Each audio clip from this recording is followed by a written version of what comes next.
حالانکہ ہماری شادیاں کیا ہے، آپ کی شادی پہ 1,00,000 روپے، تو ایک شادی پہ میرے 7,000 حکمر ہے، دوسرے میں 3,500 ہے، 3,000 ہے، اور ایک میں 10,000 ہے، تو یہ 21,000 میں 3 شادیاں۔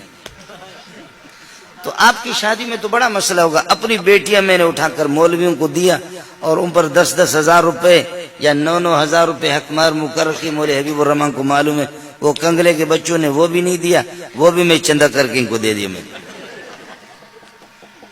ہماری شادیاں ہوتی ہے شادی سادی قسم کی۔ آپ کے ہاں تو شادی کا مسئلہ کیا ہے؟ اور اگر کچھ نہ ہو تو چلو یاسین شریف پڑھ لیتے ہیں یا سورہ کہف پڑھ لیا۔ اب ان ظالموں نے 11:30 بجے دال کھائی اور پھر خدا کا شکر ادا کیا۔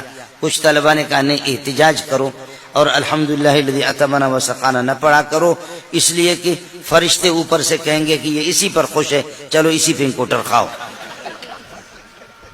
فرشتے کہیں گے یہ اسی پر خوش ہے، اسی پہ انکوٹر کھاؤ، احتجاج کرو، کوئی ساتھی دعا نہ پڑھے آج کے بعد۔ اب اس کے بعد ہو گیا 12 بجے کے بعد، یہ 1 گھنٹہ پون گھنٹہ انہوں نے آرام کیا، 1:15 بجے اور 1 بجے اذان ہو گئی، اور اذان ہو گئی جا کر کے ان کو جگہ پھر جھومنا شروع ہو گئی۔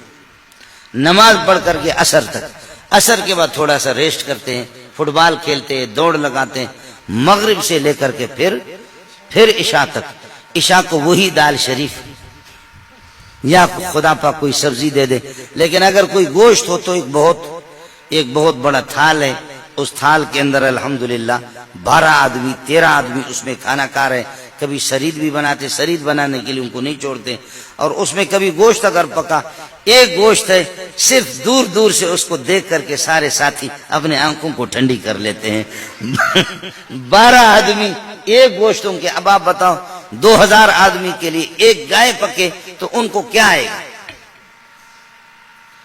3,000 آدمی ان کو آخر گوشت کیا؟ فرض کر لو تکڑی قسم کی گائے اور تکڑا قسم کا بیل اگر وہ پکے، آخر ان کو ملے گا کیا؟ اس لیے کہ اس میں سے کچھ تو محتمم صاحب خود کھاتا ہے۔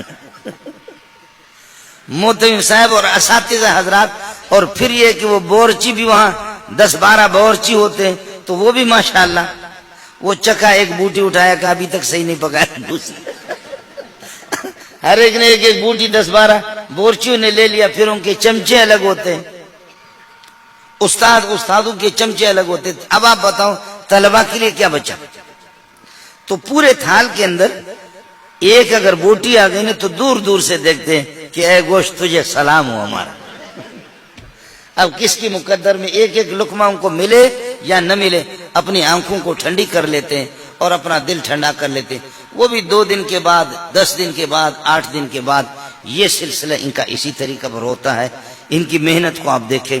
رات کو بھی، اب رات کو 11 بجے 10:30 بجے یہ لوگ سو گئے۔ اب بات جو ہے نا وہ سننے کی ہے۔ رات کو 10:30 بجے 11 بجے یہ سن، چونکہ 4 بجے سے 4:30 بجے سے اٹھے ہیں اور یہ جھومے ہیں۔ ان کے سامنے ٹیلی ویژن نہیں، VCR نہیں، ننگی تصویریں نہیں، اخبارات نہیں، ریڈیو نہیں، کچھ بھی نہیں۔ یہ یہی جھومتے جھومتے انہوں نے سلیمانی چائے پی لی، پھر جھومنا شروع کیا۔ دال شریف 11:30 بجے 12 بجے، پھر آدھا گھنٹہ انہوں نے 1.25 گھنٹہ آرام کیا، پھر نماز پڑھی، پھر جھومنا شروع کیا۔ عصر سے مغرب تک فٹ بال کھیلتے رہے، مغرب سے عشاء تک پھر قرآن پڑھتے رہے، عشاء کے بعد پھر رات کو 11 بجے تک پھر قرآن پڑھتے رہے۔ اب یہ چھوٹے، ان میں امیر بھی ہے، ان میں غریب بھی ہے، ان میں مسکین بھی ہے، ان میں یتیم بھی ہے، ان میں لنگڑے بھی ہے، لوڑے بھی ہے، اور واقعتاً مان لیا ان میں یتیم بھی ہے۔ لیکن قسم کھا کے کہتا ہوں مدرسوں میں ایسے بھی ہے، ایسے طلبہ ہے جو تمہارے اس مفلوج پاکستان کو خرید بھی سکتے ہیں۔